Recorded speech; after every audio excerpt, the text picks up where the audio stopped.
G'day legends, Blake here with another video, and today I'm really excited to be in Pete's fish room here. It's a great fish room with awesome nano fish and some blue eyes, so I know plenty of you out there are keen to see lots of that sort of stuff.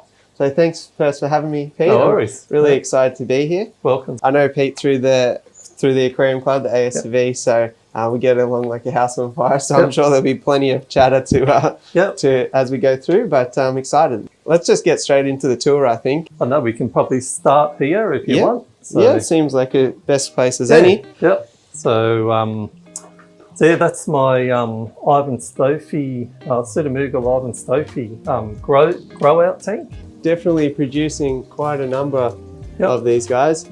Yeah. And Ivan Stofey is potentially a species that is not really seen that often in the hobby, you know. No. Probably the more common ones are, you know, Luminatus. The more sought after ones that we always hear about are honey blue eyes. Yeah. Gertrude is another, I guess, more common one. But overall, blue eyes aren't very common at all. No, they're not. There's, look, you know, there's not a lot of us, you know, that are breeding them, I don't think, either. So, you know, there's a number of people in Queensland, New South Wales that are breeding them. But like it'd be great to get a lot more people breeding them, and because they're always in demand. And they're just, you know, really, really colourful, really, really nice. What do you think holds people back? Because I mean, just like rainbows, you know, they're just breeding a spawning mob. They're not overly difficult. I mean, sometimes they are, but to get eggs. But do you think it's raising the actual fry that challenges people? Yeah, I think it is. It's raising, you know, a lot of the fry. So number one, like with normal rainbows, you tend to get, like, you know, hundreds of eggs in a moth as well. They're really tiny, but you know, you'll get hundreds of them. So you can just take that moth out, put them into another tank, and you know, quite often you'll get heaps of fry which will hatch out. Whereas with a lot of the blue eyes, you'll only get, you know, well, I only tend to get about, you know, depends on the season, but you know, on average around about 10 eggs, you know, a day, and that's when, you know, I'm feeding them heaps of, you know, live food and, you know, really looking after them and all that. So, like, the eggs are quite large, but yeah, you don't tend to get as many. But then it depends, like, you know, like with the Ivan Stofey are actually usually I get quite a few eggs with those. I don't have many problems with them. Even the Cyanodorsalis, these are a brackish water tank. Those, I can breed tons of them, and they'll tend to, you know, even lay a lot of their eggs in the just in the gravel. So and actually even in this tank, you'll see at the back in the algae, you'll see some eggs there as well. They tend not to eat their eggs all that much. So, well, even standing here, it's been interesting. You know, like the Ivan Stofey, they're definitely kind of a shoal. You know, they're all kind of together. But it's been interesting while we've been standing here. You sort of get half of the tank is down at the substrate. Yep. And the other half are at the top. Yeah, it's funny you should say that, because you know, a lot of people actually, you know, when they come and see them, they notice that as well with the Cyanodorsalis, and it's usually, you know, a lot of the males, they hang around the bottom. Yeah. And they'll it's a pity they're not displaying all that much today, but they'll just hang around the bottom displaying to each other. The females tend to, and the, you know, juveniles tend to hang around the top. So it's funny, I was because my eyesight's not as good as it used to be, and I was going to ask you why you put rice fish at the top. And so not dust. That's it, yeah, and they do. Like the females look, you know, pretty plain, that's for sure. And as far as keeping a brackish species, have you found it not to be too onerous, just a bit of salt here and there? So with that, you know, I'll try and do a, you know, water change maybe once every couple of weeks. You know, probably 30 to 50% of the water. What I do is I just use aged tap water, which I add sea salt to. Yep. So I add it's a teaspoon of the sea salt for every litre of water, and they they do really, really well. And you know, this colony, so I got it I first got a group of them from Dave Wilson up in the Northern Territory in 2012. Wow. So I've had the colony going since 2012.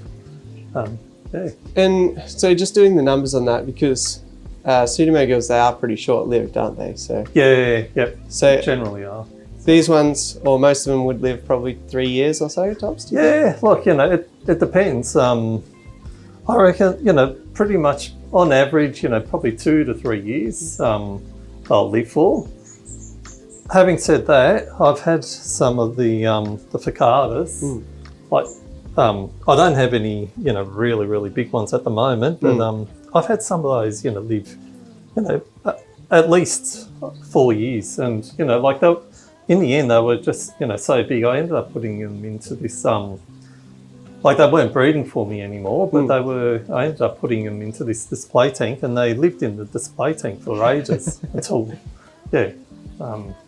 It is a beautiful tank, peninsula style. Yeah. So in this I've got, you know, mainly, they're mainly, you know, a lot of different rainbows. There's a couple of small blue eyes as well, you know, that I've just thrown in. And I've also got some better rubra in there. They'll probably be hiding up in the bulbibus, I guess, are they? They do. They tend to, those better rubra. So the rainbows in here, are they just kind of in here as pets? Because you do tend to breed most of the fish that you keep, right? So, or so do you pull a pair out and breed them somewhere else? I do. So the ones in here, I don't breed from. So even with the Bosman eye, like you probably noticed, there might be a so if there are some you know, some fish that are, you know, like a little bit they're not quite right, or you know, I don't want to breed from them because you know, like there's one that the mouth is, you know, a little bit deformed. Okay. Yep. So I'll just throw it in. You know, colour wise, it's, you know, still okay and all that, but I don't want to breed from it, so I'll throw it in here. Yeah, so, I mean, they're still good fish to watch. You just potentially don't want hundreds of fish with, you know. Yeah, no, that's it, a deformity. So, and look, like even with the, even the blue eyes, you know, like I breed quite a few of them, but I constantly, you know, pick the, you know, the nicer ones, or even the ones that are true to form. And I'll try and breed from those, you know, like, if there are any, because occasionally you do, you know, with any fish, you know, that you breed, you'll find that you get, you know, deformities here and there. You don't want to, you know, breed from them. That's for sure. Yeah, especially when we're talking about blue eyes that have that short life cycle. It can take a lot of generations to select good ones from that. You know, if things go downhill, you really have a climate. One immensis is just displaying a little bit there, but it's funny because, you know, 1 minute it'll put on a really nice display, and then the next, Ornamentis are a very sought after fish, aren't they? Even here in Australia, where we kind of have best access to rainbows. Still an expensive price tag comes with the ornamentis. It's funny, like, you know, even how I was saying before that, you know, you get hundreds of eggs from the rainbows. With the ornamentis, they, I found that, you know, like I don't actually, I don't get like tons and tons of fry. You know, to tell you the truth, I've only been, so with these, so that one there, that was given to me from John Cousins, who's part of the Aquarium Society and ANCFA. But then I've got a breeding group which Andrew Orchard gave me, and they're the ones, you know, that I'm actually breeding from. They're, you know, a young group here that I'm breeding from. I've only been breeding those since, you know, probably last year. It's only the last year, so I haven't, you know, really had a lot of success. I've been trying to change a few things around and all that, but I've got some of the fry in this tank, which you might not see at the very top. I might have to get the other camera to get that. Yeah. So when they first hatch, the Wanamensis, they're really, really tiny. And I was losing majority of them. So I think I got it from, a lot of people have been saying, different people over the years, with so usually I feed the new fry on paramecium, which I just grow in these old flagons sort of thing. But I was finding the paramecium were actually too large for the newly hatched fry of these. Yeah, wow. So in the end, you pick up from the old guys that you use the you get a sponge filter that you have in one of the other tanks. You sort of squeeze it out into this tank, and that's how I've got some to to actually survive until they get to a size where I can actually get them onto paramecium. Then eventually onto microworms, and baby brine shrimp. So yeah, because they are really, really small, those ones. But yeah, it's funny, how we were saying before, not many people breed blue eyes and all that, but it's funny with the Forktails, over the, I've got quite a few at the moment, but if you notice, they're quite a few months old. Yeah. Because what happens is that over the summer period, when the tanks are a little bit warmer, and I tend not to get many. I get a few eggs still. Yeah, okay. But they're not fertile. So in summer, when the water temperature is quite high, the fertility just drops right off. Wow. Then once the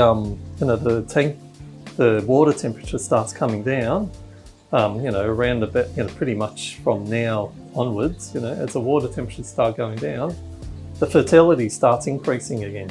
So it's really interesting you say that, because I just think about my experience with them. Yeah. And honey blue eyes, they only ever bred for me in summer in a pond. Yeah. When it was hot. Yeah. And I got some Forktails or Forktails a few years ago. Yeah. And I tried to do the exact same thing. Put them in a pond outside over summer. Yeah. And they didn't do anything for me at all. Yeah. So that's really interesting that some seem to like the heat. I don't know if you agree with that about the honey.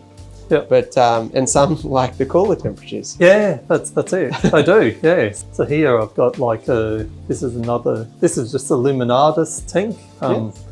These are some of my breeding fish that I breed with. Where do you stand on kind of the spawning mop being at the bottom of the tank or the top of the tank? So I know people can be a bit polarized with that. Yeah. For me, whatever works. Yeah. So I find that with the with the Luminatus, those ones I probably won't have many eggs in there, but I reckon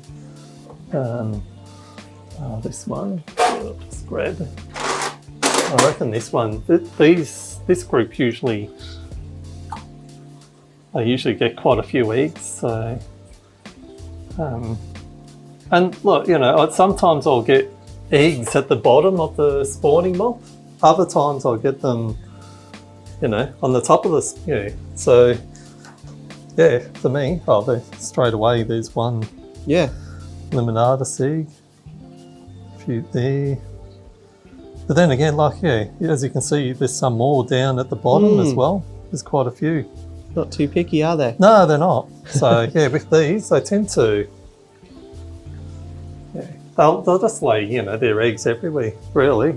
Trick might be then just to make the spawning mop long enough that it goes from the top to the bottom. It. And and with these small, they're just those small Kmart tanks, and they work well for that. So 20 litres or 5 gallons if you're playing at home. Yep, that's it. Yeah. So, yep. And do you find, that breeding tank was kind of a bare bones setup, no distractions away from the spawning mop. They've got a job to do in there. Yeah. But then this one here is planted out, and is that just a personal preference thing, or? Do you find a difference? I tend to get more eggs with a group of, like, at the moment I think I've only got one female in here and 2 males. Okay. But so I had another female, but she ended up dying. I've just got to grab another one from another tank, put it in. But usually, I tend to get more eggs from a group like this than a group like, like this. The larger setup. Having said that, there are other people that, they have a lot more success, with a larger group, like this. So, but yeah, I'm just saying, for me, that tends to work, a bit better. Be open to experimenting, maybe, if you're wanting to do it at home, Yeah, and just because something might work for me, it might not work for somebody else, and vice versa as well.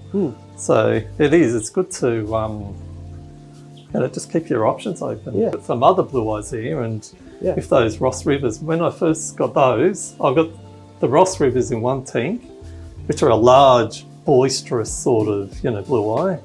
And then I've got the Gertrudii in the tank next to it. And I've had the Gertrudii breeding, and I've been breeding those, quite well for years.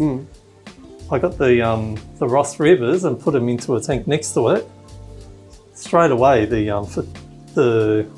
Gertrudii stopped laying eggs. They were in different tanks, but they were next to each other. Yeah, right. And what I worked out is that they could actually see. I think they were just getting freaked out by seeing the Ross Rivers so big and in the other tank. Let's take a look at them, maybe, because they are a big, beautiful fish. Like if you, if you are a bit hard of eyesight, they might be the blue eye for you, because these guys are absolutely huge. But I guess outside of Australia, potentially good luck getting some that look like this. You probably more commonly see some signifers that are a bit more pale, smaller, washed out. They tend to be, and that's why.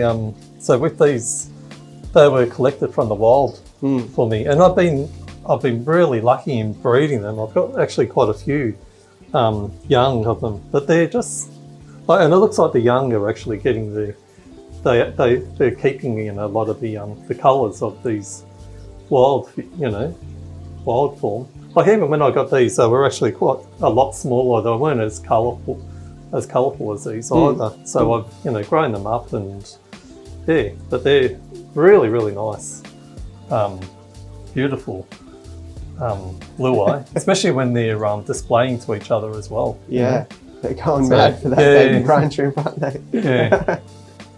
Is that what that is? Oh no, this is mosquito. Yeah, mosquito larvae. So which I collected. They're really like I had those. I put them into this tank, and I'd had these this Gertrudii, this form. This is from, it's a Wimmera head. Form. It's from far north Queensland. But I've bred that. These are really nice too. Actually, really the colours on these Gertrudii. But I was breeding them for ages, and got these. They stopped. Oh, look at that! They're going crazy. So, they're really nice. But then I found they stopped, and what I found, they're just putting like this, a barrier between them so they can't see each other. They started breeding again. So, that's a good one to be mindful of. So I know you do, and we kind of mentioned it before, you do some blue eyes outside in ponds. Do you do all of them outside sometimes? No, it's the Ficata sometimes. And this is only in the summer months. So pretty much from December to into February. The Ficatus and the Luminatus as well. Okay. So and is that sort of at the change of the season before it gets super hot, or it's to grow them up quicker? No, so I just like, to tell you the truth, I just tried them. I just wanted to try something different as well. I was getting a few here and there, but it's always a lot more successful breeding them indoors. especially in the cooler months here. So these are all a whole lot of young that, you know, I've put them into this tank just to grow out. So, and even these these are a whole lot of Ficardus as well, which they'd be a few months old, these ones. So they're probably, you know, from around about October. Some of the real small ones might be from November of last year. But yeah, other than that, I've hardly bred many at all since then. So yeah. So I was just laughing because, you know, in terms of other people in the world, you've bred a lot of it. Yeah, no, look, you know, I do. Yeah, I do. I must admit, like over the years, especially, I've bred, you know, tons of them. So yeah, it's just fun. You know, I think that's kind of a breeder thing, right? Isn't it? You always think like, oh, I'm not breeding enough. Yeah, or, oh, I've stopped or I've slowed down. Yeah, so you do, and you know, like even with these, you know, there were times, like and the Limonardus, you know, I've gotten them down to, I don't know, there are different things that are going to happen in your life or whatever. They don't get the attention that they normally, you know, you normally give them. And I've got them down to a few, you know, probably a handful of pairs. And I'm thinking, geez, you know, I'm getting hardly any eggs. The eggs that I'm getting are all, you know, fungusing up and all that. I think I'm going to lose these, you know, if I'm not careful. But yeah, then you get like a few weeks where you get, you know, heaps of the fertility is just like through the roof. Yeah, you're getting heaps of eggs and all that, and you can build the numbers up again. So with that, and you know, you've had some colonies for upwards of 10 years. Yeah. How do you go with the genetics of that? Do you kind of split them off so that you can reintroduce cousins later or things like that, or do you do any of that? I don't tend to, in the hope that, you know, like I am introducing, you know, a bit more genetic diversity. If I do see that somebody has some really good stock, sometimes I will, you know, buy from them, quarantine them, and then introduce them to my stock and try and breed from them as well. Another one for people wanting to have success with blue eyes in particular, you've got your cup of mosquito larvae in front of you. What's your food rotation? What are you feeding them?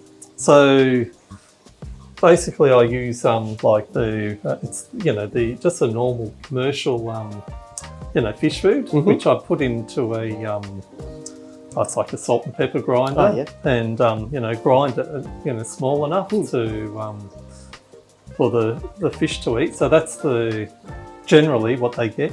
And even when I'm away or whatever, like my kids will, you know, I get my kids to come in and just feed that. So there are times like last year I was away for 5 weeks, and that's pretty much all they got for the 5 weeks. But yeah, if I'm breeding them, I'll supplement that with the baby brine shrimp. In summer, the mosquito wrigglers. I've got Daphnia as well outside. So yeah, which I breed. So anything I can, you know, that'll fit in, especially that live food, the small live food that'll fit into their mouth. And how do you cultivate that? Do you just have some leaves in a tub out there, or? Yeah. Oh no, I've got like so what I do is I've just got like this. I've got 2 tubs set up. And this is like just red gum. You know, like old red gum. What I do is I'll have it in this one, and I usually get heaps of the mosquito larvae in there. I move all that there. Then I drain that all out so that, you know, they don't hatch or anything. And yeah, I just use that. So this will only work obviously in summer here in Melbourne. But yeah, it's a good cheap way. And to collect them, do you just scoop a net through, or do you just a cup? Or? Yeah, sometimes I'll get a net. Then in the end, I'll drain it into the net as well, and then collect them all. These are just some of the ponds that I keep for, you know, some of the white clouds, and I keep, you know, the medacas as well. So I'll just get a net, and then I'll show you. Like there's heaps of them. Probably up near, there'd be almost 100 white clouds in here. So I'll See how many? Oh, wow. There's quite a few, yeah. Wow. So they're all the long fin white clouds. Yeah. I wasn't expecting that. Yeah, no, I know a lot of people don't. So there's quite a few, yeah. I've got just the red, normal Vietnamese white clouds in this, this pond here. They're probably hiding as well. Yeah. Yeah, and then this one, there's a yellow form of the Vietnamese white clouds. Oh, those are the ones inside? Yeah. So it's a newish, or relatively, it's been around now for a while, but they're a nice, you know. Very peaceful species. spot out here to be in anyway. Yeah, thanks. So these are those. These are Kuenii. It's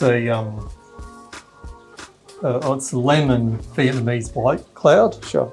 Very different, aren't they? They are. And these are the normal long fin white clouds. So I've just brought some in to grow out. I've got a few different guppies lines as well. Yeah. So these are the which I try and breed. Yeah. And as I was telling you before, even though they're a guppy with these, sometimes they give me, you know, so much trouble to breed, you know, to breed these because, like the parents tend to eat the babies. If there's any babies in there, they'll just eat them, you know, within, you know, straight away of, you know, having them. And you don't get all as many young either. But yeah, having said that, I've got quite a few here. This is a full red albino guppy as well. Yep. These are all babies of those. The parents across those ones over the other side of the room? So the parents are over there. Awesome. Getting back to this is just one of my grow out tanks for the so these are the Gertrudii. These are the Wimmera Head Gertrudii. Yep. They were collected from far north Queensland for me and a few other people a while ago, probably, or coming up to about a year and a half, 2 years, I think it is. So yeah, and I've been breeding them ever since. They're a really nice form of the Gertrudii. They're really strong. The fertility's really good on them as well, and the coloration is really, really nice too. So yeah, it's one that I think I'm going to try and, you know, keep going in the hobby. Yeah, so, fantastic. Yeah, it's really good to see. Yeah, I do keep some of the honey blue eyes. Like these are from last. I haven't had a lot of success. Like as you were saying, there are, like, you know, even I know some people, especially up in Queensland, who they breed these in, you know, large outdoor tubs. Yeah, and they'll breed tons of them. Even, you know, Chris, you know, Lamon from Angfa, she's down in Gippsland. I think she breeds quite a few of them as well. Yeah, outdoors. So, but yeah, I haven't been really I need to breed them outdoors, you know, a bit more. But at the moment, I'm just breeding enough for myself just to keep my colony going. And yeah, I do get a few fish every year just to keep my colony going. So yeah, that's those, the honey blue eyes. These are a newish sort of species. There's not a lot of colour to them. These are from near Weipa up in Queensland. It's Pallidicola, so Pseudomugil pallidicola. Okay. So you don't see those ones very often in the for sale. But once again, like, you know, they probably won't be as popular because, you know, the coloration on them is pretty subdued. So yeah, definitely a collector's one, isn't it? It is. Yeah. Well, I'd keep some of the better Unimaculata. They're the large bedders. Had those going for a while too, and I do need to breed them actually. So Yeah, they're quite big. yeah, they do. They get, you know, quite large. So they're a little bit aggressive. So yeah, but you know, you can keep them in the colony by themselves. So what have you got? 3 or 4? I can see at least 3. Yeah, I think I'm down to about 3. Yeah. So I do need to. I really need to try and concentrate on breeding them. Those. And yeah, these are just the grow out tank for the Bozemanii, some of the Bozemanii that I've been breeding. So yeah, trying to grow them up and yeah, some of the young. The problem with a lot of the rainbow fish too is that they're really slow growers. Oh, there's a new so this is another Gertrudii that I just recently, I got them from the Angler convention. Okay. They were given to me from a guy who you know, collect the eggs. So I brought the eggs back from Cairns of last year, in October, I think, the Angler convention. Grown them out and I need to put them into like a planter tank just to see, you know, what the colours look like on them, and then decide whether to, you know, whether to breed from them or not. Where are they from, Jack? So these are the Jardine Swamp form. So it's a one of the tributaries, I guess, off the Jardine River, far north Queensland. So yeah, we'll see what the colours look like with those. Yeah, it'll be interesting. With Gertrude, you can get some that have some yellow, some powder blue. Yep. Anywhere in between, really. Yeah. So and like, you know, even with that the other tank that I keep, you know, the adults breeding, they're nowhere near as, you know, fully coloured up or any, you know, once they get to a, you know, decent, you know, age and size. There's heaps of yellow on those, and there is a really nice blue sheen on them, the Wimmera Head variety. Really, really nice. Yeah, awesome. So, yeah. So I've got those. Just got some strays in there, but I've got the...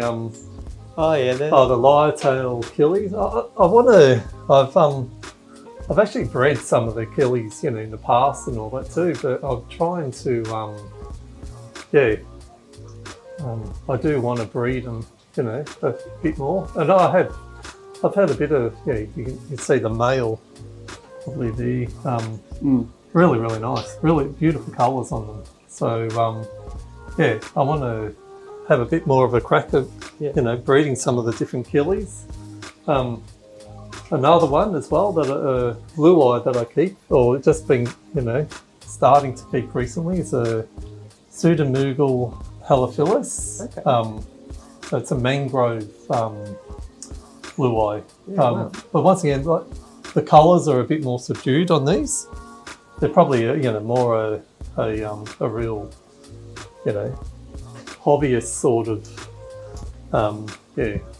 that would tend to keep them. But I've just started getting eggs from those too, so which is good. Awesome. So I just started breeding those. Tank down here, these are just the platinum medacas. I've got a few of the ponds outside, which I keep the medacas. How long have these crypts been growing in here? Oh, they've been years. Yeah. So they have. It's funny, like, you know, some tanks they just do really, really well with. Like with these, you know, all my tanks as well, even my indoor tank, I don't use, it's just the, you know, Bunnings lighting. So with I've had this one set up for quite a few years as well, but like with mine, to grow a lot of the plants, even, you know, a lot of the planter tanks up there, I have, you'll see I put a layer of laterite. So this is what the old Angler guys have, you know, taught me, you know, from years ago, what to do. So what they tend to do is they use the a fine layer of laterite, which you can just collect from, you know, volcanic area. It's like a red clay soil. Okay. But yeah, and over the top of that, you put like a fine layer of gravel as well, you know, and yeah, away you go, and you get, you know, it actually does, you know, really, really well for the plants. Yeah, the praecox. I breed quite a few of the praecox as well. Yeah. So yeah, they're a nice beginner-friendly one because they're so easy to sex. Yeah, they are. So yeah, as you can see, there's 2 males in there and I think 4 females. But yeah, once they fire up, the colours on these are really, really nice as well. Yeah, they're a good variety of these too. But, good size too, like not too big. Yeah, that's it. Yeah, so yeah. So yeah, here I've got a tank of better rubra. So there's quite a few of those. They're really nice. Yeah, they're beautiful better fish. And these are fry from a pair, or? Yeah. Oh, these are fry from a few different pairs actually. So I try and breed, you know, colony breed those. Yeah. But yeah, like, so even then, they hold their so they'll lay the eggs. The males will collect the eggs in their mouth and brew them in their mouth, and yeah, they end up hatching. Once they hatch, they'll spit them out. So usually what I do is if I'll see a male with a full mouth of eggs, I'll take it, put it into one of these tanks, one of these spare tanks, until I see that he spits them out. Then I, you know, put him back and raise the fry in one of these tanks. So, but yeah, they're actually, you know, quite easy to breed, but really, really nice. Yeah, beautiful fish. So, yeah, they are. So once again, they're quite rare in the hobby as well. But you know, they do quite well. The only problem is that they do tend to jump. So, but yeah, they do quite. You know, there's one. Yeah, I think there might be a female there. So, but yeah. Fantastic. So, yep, and then, yeah, this is just the praecox, young, which I'm raising up. Yeah. So, there's a few of them Good there. number in there, yeah. Yeah, yeah. Sometimes, you know, it's amazing what the fish will live and, you know, actually do quite well in. So these are just fry of the luminatus, extra fry that I had. So, yeah, I just grow them. And these are the Ross Rivers fry, which I'm just growing out in here. And what are these, like 5 litre tubs or something like that? Or? No. Yeah, probably not, yeah. 4 maybe. Yeah, they're actually, about 4. So yeah, maybe 1 gallon tubs kind of thing. Yeah, I get them from Bunnings. And as you can see, you know, there's a little bit of, other than a little bit of moss to on the bottom. And there are actually some shrimp in there as well. Oh, yes, yeah. So to eat some of the, you know, like some of the stuff that goes to the bottom. There's no aeration. Every once in a while I'll do a little bit of a water change whenever I remember. But yeah, they do, you know, they grow quite well and they do quite well in just these sort of little things like that. So I think the reason that people might be confused is because a lot of time the actual fish have a low kind of oxygen demand, but people overfeed fry so much, I think. And that creates the ammonia that kind of suffocates the fish out or something. I think it is, that. I think it is. And yeah, like as long as, you know, with the fry, you know, they're only eating like so the paramecium, that'll just stay alive anyway in there until they're ready to, you know, they're eaten. And once even the microworms, a lot of that sort of stuff, and any, like usually in the past I've used a lot of, you know, crystal red shrimp and all that in the bottom of that. Lately though, there's a new shrimp that I've been keeping. But when I was on the at the Angler convention last year in Cairns, we did a field trip, and Glenn Briggs, he was telling me that he collected some shrimp up near Kuranda, and I got some initially from him, but when we were at the convention, we did a field trip out to Kuranda, to this creek. Yeah. And yeah, so I've so now I tend to keep a lot of these native Caradina shrimp from up in Kuranda, and I've actually bred them in here as well. Oh wow. So but yeah, like they're actually quite a nice, you can see a couple of them, they're only small at the moment. Yeah.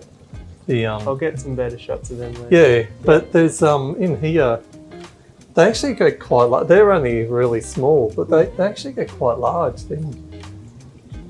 If I can show you there's a, see that on the wood? Yeah, okay. They actually grow, quite nicely, and like they get a nice white sort of strip down the back as well. And they do a really good job of eating any algae or food that's fallen to the bottom. Yeah, they do really well with especially in the fry tanks and all that. So, and yeah, it's great, being able to say that I went out, these are some of the ones that I've collected from the wild, but then I've been able to breed and all that too in the tanks. Yeah, that's awesome. Since then. So yeah, they're really good. All right, well, thanks, Pete, for having me in your fish room. That was really good, and I'm sure there's heaps of great info for any new budding Pseudomugil keepers or breeders out there. So commend you for a beautiful fish room and thank you. all your success. And if you want to see more from Pete or just to congratulate him on everything that he's doing, drop a comment down below.